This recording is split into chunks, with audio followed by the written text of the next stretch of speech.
Hey everyone, I'm Matt Valley, and welcome to today's episode of the Rock and Roll Research Podcast, where we share the super cool backstories and side gigs of the research and insights pros that you trust. Today's guest is one of the more recognizable faces in the market research industry. Annie Pettit has worked tirelessly throughout her career to make the market research industry better, whether it be data quality, research standards, analytical literacy, or ensuring that everybody has a voice in conference presentations. You name it, and Annie has worked on it. And all that's great and good, and we'll talk about that. But what I really want to get to the bottom of today is Annie's passion for the humble ukulele. So welcome to the podcast, Annie. Thank you, and I'm glad we're going to spend a solid 3 hours discussing the nuances of ukulele in modern music. Wonderful. I've got time, right? I've got all the time in the world, so I'm all for it. Cool. Well, super excited to have you here, Annie. I know you're very busy, so appreciate your time. Um, I would love to hear how you got into research, and you seem to be ubiquitous. You're everywhere, but how'd you get started, and how have you gotten to sort of where you're at? Um, it started when I was just a youngin'. No, I remember in high school, my sibling went to university ahead of me, and I would see the course calendar, the book, back when it was paper. And I went through like every page, and anytime I went past the psychology set of courses, I was suddenly intrigued. I was intrigued by the research methods courses, the laboratory courses, all the scientific experimentation stuff. So that's what I did in university. But once I got out of university, I was set as a um, set for doing psychological assessment. And with that kind of career, there's a very limited number of research tools you can use. Right. And I happened upon marketing research, which means I could use all the tools I learned, not just the ones for psychometric assessment, but the A/B testing and the qual and the quant and advanced statistic, basic statistics. So as soon as I discovered that, like during my first job, it was like, I'm done with government police testing. I am, yeah, I am headed into private business to get in some market research and do some factor analysis and regression and um, grounded theory. And I was hooked right from there. Oh, that's great. So tell me a little bit about once you got in, how did your career sort of unfold from there? Well, I have to say again, in the olden days, because because now we have multiple college and university programs that are specific to market research. So this is less of an issue. Right. But back then, there weren't a whole lot of market research programs in school. Not a whole lot of bachelor's or master's or postgrad certificates. So basically, I took my first marketing research job and learned the theory on the job. I had the research, the statistics, the human behavior behind me, but not how it applied in the marketing research space. So that was my first major learning, my first job. After that, I moved to Ipsos, which for a Canadian, is one of the top Sure. marketing research companies.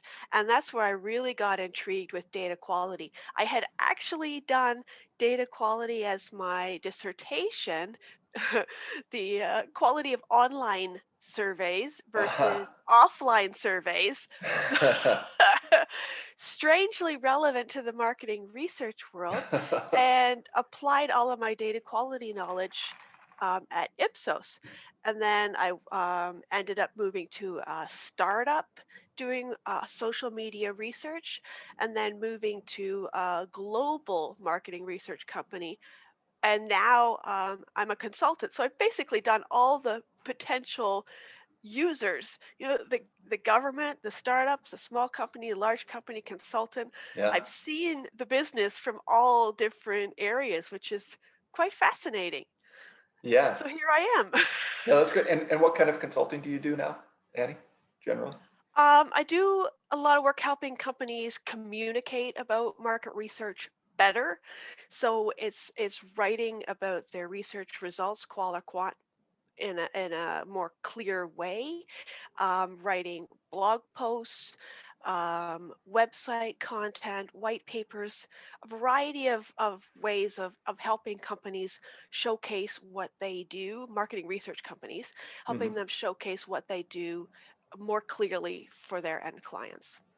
Super cool. Excellent. Mhm. So I've heard you talk about the ukulele before, Yeah, but I need to know the story. So I can get behind a ukulele. I mean, they're pretty cool, but yeah. tell us about, how do you get into that? So my background, like lots of people, I took music lessons as a child, starting with piano, moving on to flute and recorder. But neither of those, like a piano, you play by yourself, all done. A flute, you need an orchestra to really get the benefits from it, at least for me. And where I live, there's not a whole lot of selection of of orchestras seeking amateur flautists or pianists. So I basically went online and searched for any kind of music group that would take on random people. And I came across, yeah, I didn't care what they wanted. I will learn whatever the thing is. So I found a whole bunch of ukulele groups. It's like, all right, here we go. This is an instrument that I can play with a group of people. They will accept me knowing three chords. So I went to the store, had the sales clerk play me a bunch of different ukuleles. I picked one and ta-da, I joined a ukulele group. And how long ago was that? That was about 6 years. I have learned more than 3 chords, which is, stunning. I I actually counted. I'm something like 30 or 40 chords. It's still not impressive, but it's vastly more than necessary to play any basic Twinkle Twinkle or Happy Birthday. So I am pleased with myself. Now, is this something that you just sort of get together in someone's basement, on a weekly basis and pluck ukuleles, or do you actually perform somewhere? Oh, we are far more sophisticated than basements. Come on. There's there's at least 6 groups. There's a couple that are in people's homes, but most of them get a room at a bar or a church or some area that gives them space, and everybody goes there once a week or so. Someone arranges for music. We all play from the same music and play together. And then on top of that, there are few other options where, in terms of performance, one of them I participate in, which is a group that plays for elderly people. In Mhm. my case, it's for people who have dementia or memory cognitive issues. We play for them, they sing along. It's all oldies tunes, which I Right. actually love. 30s, 40s, 50s, the old stuff. And occasionally they will get up and dance, which is not quite the same dancing that you or I might do. It's fairly slow, but it's a whole lot of fun. So Yeah. the once a week play for myself and once a week play for other people so that they can sing and dance along. I think that's just wonderful. That's just wonderful. So the answer to this question might be no, but I'm curious. Have there ever been situations where your ukulele life and your research life have converged or clashed? I object to the word clash, but but yes, there have been a few cases where my ukulele found itself in my carry-on, ended up at a conference, found its way to the stage, and then ended up with a song about big data or data quality. Yep, Isamar, Amsris, who else? There's been a few that experienced it. I won't say benefited from it, but at least experienced it. Very nice. Well, it doesn't get much more rock and roll than that, Annie. I'm impressed. Yeah. Cool. So you have been around. You mentioned all the different types of situations in which you've worked, and you're working with a lot of research companies now. Curious to know your perspective on what the future holds for research, either sort of near in or further out, pandemic related, or maybe general trends. What's on your mind? Given my background in psychology, the big thing that's always on my mind is the biometrics neuroscience side of things. Hmm. We know that people say and do very different things. They say what they want to do, what they wish they could do, what they can remember, but behavior at the end of the day is always comes back to being closer to some kind of truth, Right. uh, behavioral truth. And that's what I really want to see from biometrics and neuroscience. Those more precise behavioral measures of how we feel, how we think, how we emote. I'm really looking forward to those types of tools being more valid, more reliable, so that we have better measures in general, that we have to rely less on stated opinions, Right. stated memories, that sort of thing, and really get into what's actually going on. So I'm keenly watching that side of things. Hmm. AI, all of those sorts of things, I find them extremely interesting. Again, I have a lot of background in the big data side of things, the SQL, SAS coding, all that fun data analytics stuff. Right. So it's fascinating. I'm looking forward to seeing where that goes, just because the potential to solve so many problems is there. So I'm looking forward to that. But really, I'm keen to see where biometrics take us. Great. Yeah, I've worked a little bit in that space myself, and in one sense, it feels like it's come so far, and another, it feels like it just still isn't quite off the ground yet. So Yeah, yeah, I'm looking yeah. for If you that as look well. at if you look at the whole history of biometrics, we've come hugely far. We've learned so much. Right. And at the same time, we still have so far to go. So it's Right. really going to be fun to watch the rest of that unfold. Yeah, I agree. I agree. So Andy, this is a podcast, and I know you've done podcasts before. You perhaps may listen to some as well, but when it comes to media, either industry wise or maybe personal, what kind of media do you like to listen to, or maybe recommend to others? There are a bunch of really great podcasts. I have to shout out for my friend Z and the MRX Explorer podcast. Great. Um, Lots of good ones. So we'll leave that be. But if we want to get to what really matters, the media that I listen to that matters, Hmm. the Let's hear music that matters, it. we gotta get into the chicks, um, the wreckers, and a good old Canadian standby, Leahy. Leahy. I'm sure you've heard of them. I haven't.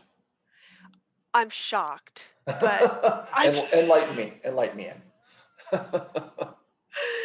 yeah, my stance sits more on the Canadian folk music, East Coast type of music. So I'm rarely surprised when someone isn't familiar with the bands that I name. Oh, maybe you know the Rankin Family? I know Rush. Oh my goodness. I'm just No, I'm not surprised. It's Brian good Adams, old. maybe. Yeah, I know Sorry. that. Ah, Sorry, Eddie. fiddle tunes, step dancing, all that kind of thing, which kind of Good goes in stuff. neatly with the ukulele. Yep. Definitely. Definitely. Okay, I do like that kind of music, but I don't know those players, so I'll Well, look them up though. Yeah, Canadian folk music is really where it's at. Forget all this current rock and roll stuff. All right, all right. Whatever you say, Annie. Whatever you say. Okay, so Sure, sure. that does bring us. So now you've got to narrow it down, right? So Hmm. if you've seen this podcast, we always finish with the desert island discs. So you're stranded on Newfoundland, maybe? No, desert island. You're stranded on a desert island. I like Newfoundland. I could totally be there. Okay, so let's say you're there, right? You're there. You're by yourself for the end of your days. You have three Uh-huh. records of your choice to keep you company. What are they? Okay, so I will go with the Chicks, previously Dixie Chicks, now the Chicks. Yep. Um, Taking the Long Way. That was one of the records that they got in trouble for or Yeah. wrote post trouble. It feels Love like it, ancient history now. doesn't it? Yeah, Yeah. and strangely quite relevant. Yes, absolutely. Absolutely. Yep. Then I will go with I have to say Leahy, of course. Their Lakefield record. So have a peek at that one. I will. And and it's some serious fiddle tunes. If you know Natalie McMaster. I don't, but I've got stuff to look up now. You've given me a Oh lot my goodness. to look into. She's I'm not surprised. She's one of the world renowned fiddle players. So if you're sort of in that space, you'll recognize her name. I was going to, drop a name here because I hate to brag, but one of my siblings works with Natalie McMaster's spouse. Oh, wow. So yeah, yeah. So like he and I um don't know each other at all. But I have to drop my 6 degrees of something.